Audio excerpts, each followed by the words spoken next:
Hey guys, welcome back to my channel. Today I'm making Twix, which is very similar to 5-star chocolate. The only difference is Twix has a biscuit crust and 5-star doesn't. Let's begin the recipe, and if you are new here, please make sure to subscribe the channel and hit the bell icon so you don't miss my new recipes.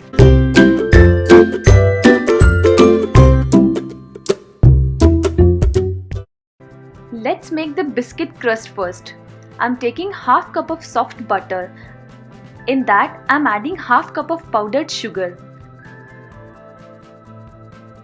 Now whisk both the ingredients well and make a smooth paste. Now I'm adding 1 cup plus 1/4 cup of all-purpose flour or maida and 1/4 teaspoon of salt. Just mix everything well. It will turn out a crumbly mixture, which is very important for crunchy biscuit. Now transfer this crumbly mixture to the greased baking tray aligned with the parchment paper.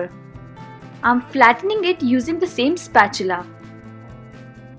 Bake it in a preheated oven for 20 minutes at 180 degrees Celsius. While the biscuit crust is in the oven, let's prepare the caramel. Take a heavy bottom saucepan with 1 cup of condensed milk. In that, I'm adding 2 tablespoons of soft butter. This is the quickest way to make caramel. Turn on the flame and let it cook until it turns brown.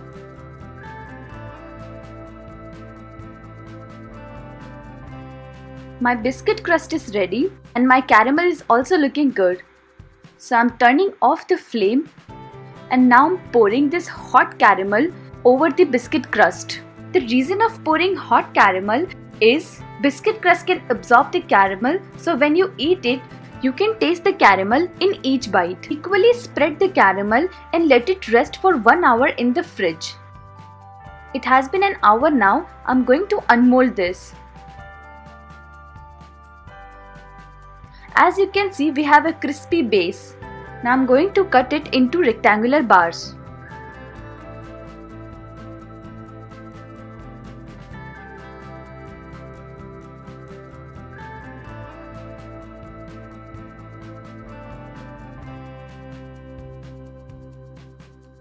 Here I have some melted dark chocolate, so I'm going to dip each piece into the dark chocolate and let them dry.